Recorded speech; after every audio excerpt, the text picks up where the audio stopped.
Ang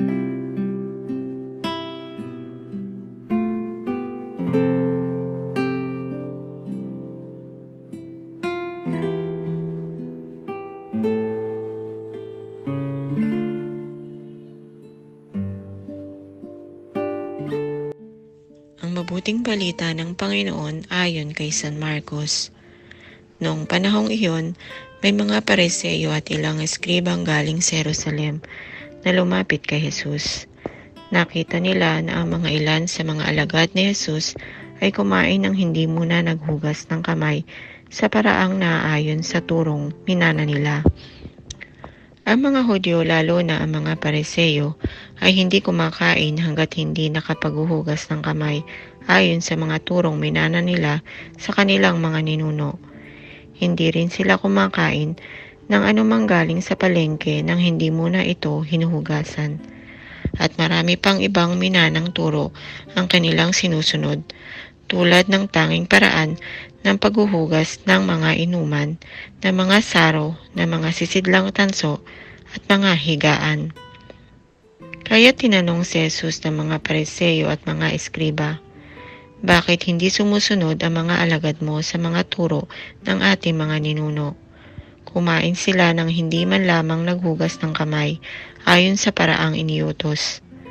Sinagot sila ni Jesus, tama ang hula ni Isaias tungkol sa inyo. Mapagpaimbabaw nga kayo, gaya ng kanyang isinulat. Paggalang na handog sa akin ng bayan ko'y paimbabaw lamang, sapagkat sa bibig at hindi sa puso ito bumubukal. Pagpurit, pagsambang ginagawa nila'y walang kabuluhan. Ang utos ng tao ay tinuturong utos ng may kapal. Niwawalang kabuluhan nga ninyo ang utos ng Diyos, at ang sinusunod ninyo'y ang turo ng tao. Muling pinalapit ni Jesus ang mga tao at sinabi sa kanila, makinig kayong lahat at unawain ang aking sasabihin. Hindi ang pumapasok sa bibig ng tao ang nakapagpaparumi sa kanya sa mata ng Diyos, kundi ang mga nagmumula sa kanya.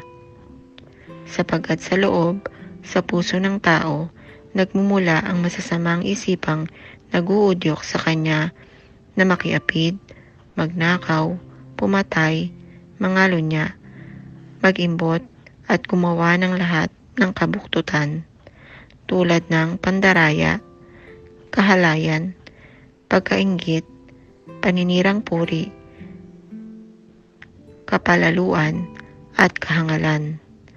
Ang lahat ng ito'y nanggagaling sa puso ng tao at siyang nagpaparumi sa kanya. Ang mabuting balita ng Panginoon.